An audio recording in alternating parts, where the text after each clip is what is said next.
অসম অংগনবাড়ী কৰ্মী সহায়িকা সন্থাৰ পৰা দীৰ্ঘদিন ধৰি আমাৰ চাকৰি স্থায়ীকৰণ, পদোন্নতি, মূল্য মাননি বৃদ্ধি আৰু অৱসৰকালীনৰ বহু দাবীসমূহ উত্থাপন কৰি আহিছোঁ। কিন্তু আজি পৰ্যন্ত আমি একো সঁহাৰি নাপালোঁ। আগন্তুক আমি সঞ্চালক মহোদয়ৰ লগতো আমি বৈঠকত বহিছোঁ, তেতিয়াও আমি কোনো ধৰণৰ সহায় নাপালোঁ। আমাৰ মন্ত্ৰী মহোদয় তেখেতেও আমাক সহায় দিছিলে, আজিলৈকে আমি একো সহায় নাপালোঁ। যোৱা 7 তাৰিখে আমাৰ মুখ্যমন্ত্ৰী ডাঙৰীয়াৰ লগত আমি সাক্ষাৎ কৰোঁ। সাক্ষাৎ কৰোঁতে আমাৰ বিভিন্ন ধৰণৰ দাবীসমূহ আমি দাঙি ধৰিছোঁ মুখ্যমন্ত্ৰীৰ ওচৰত। কিন্তু মুখ্যমন্ত্ৰীয়ে আমাক দুৰ্গা পূজাৰ আগে পিছে কিবা এটা ভাল খবৰ দিম বুলি পেলাই আশ্বাস দিছে। সঞ্চালক মহোদয়ৰ লগত আৰু আমাৰ মন্ত্ৰী মহোদয়ৰ লগত তেখেতে বহিব, আমাকো মিলিত কৰিম বুলি আশ্বাস দিছে।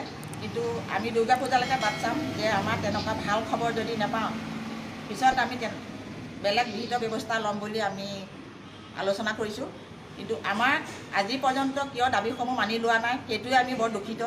আমাৰ যেনেকুৱা কামৰ বোজা দিছে, আমি আমাৰ NRC পৰা আদি কৰি BLৰ পৰা আদি কৰি এতিয়া যিটো পোষণ চলি আছে, এই পোষণত আমি যেনেধৰণৰ কাম কৰিব লাগে, 1 তাৰিখৰ পৰা 30 তাৰিখলৈকে আমাৰ পোষণ অভিযানৰ ওপৰত এনেকুৱা এটা পদক্ষেপ লৈছে যে আমি প্ৰতিদিনেই আমি পোষণৰ বিষয়ে কৰিব লাগিব। আমি তেনেধৰণে আমি কাম কৰি আছোঁ। তথাপি আমাক আজি পৰ্যন্ত কিয় চৰকাৰে আমাক মাহিয়াৰ চকুৰে চাইছে, সেইটো আমি বুজি নাপালোঁ। কিন্তু এতিয়া আমি গম পাইছোঁ যে আমাক মুখ্যমন্ত্ৰী ডাঙৰীয়াই যিটো আশ্বাস দিছে, এই আশ্বাসৰ ওপৰত আমি বহু আশাবাদী। আমি দুৰ্গা পূজাৰ পাছত বা আগত ভাল খবৰ এটা পাম বুলি আশাবাদী হৈ ৰৈছোঁ। আমি অসম অংগনবাড়ী কৰ্মী সহায়িকা সন্থাৰ তৰফৰ পৰা যোৱাকালি আমি মুখ্যমন্ত্ৰী মহোদয়ক লগ কৰিছিলোঁ।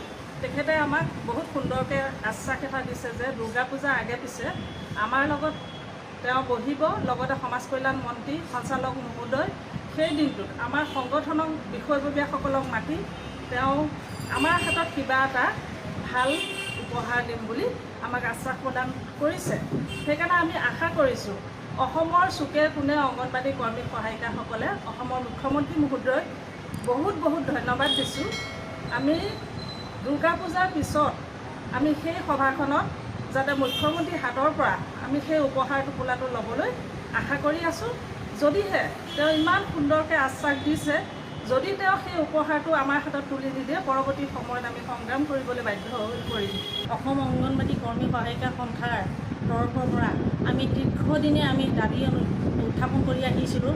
আমাৰ এই অসম অংগনবাড়ী কৰ্মী সহায়িকা সন্থাৰ তৰফৰ পৰা যি আমি কাম কৰি আহিছোঁ, কৰ্মী আৰু সহায়িকা হিচাপে কাম কৰি আহিছোঁ, খুব মানে কষ্টৰ বিনিময়ত আমি কাম কৰি আহিছোঁ। যেনেদৰে আমাক মাননি চৰকাৰে দিব লাগে তেনেদৰে আমাক মাননি দিয়া নাই। গতিকে আমি খুব দুখিত। এখন ঘৰ চলিবলৈ হ'লে যেনেদৰে পইচা দৰকাৰ হয়, ল'ৰা ছোৱালী পঢ়ুৱাবলৈ যেনেকুৱা কষ্ট হৈছে, টকা 6,500 টকাৰে আৰু 3,250 টকাৰে সহায়িকাৰ, গতিকে এই পইচাকেইটাই জানো এখন ঘৰ চলে? গতিকে আমি খুব কষ্ট পাইছোঁ, খুব দুখ পাইছোঁ। গতিকে আমি যোৱাকালি আমাৰ মুখ্যমন্ত্ৰীয়ে অসম অংগনবাড়ী কৰ্মী সহায়িকা সন্থাৰ তৰফত মাতি নিমন্ত্ৰণ কৰি তেওঁ আশ্বাস দিছে আৰু পূজাৰ আগে পিছে আমাক সুখবৰ দিম বুলি জনাইছে।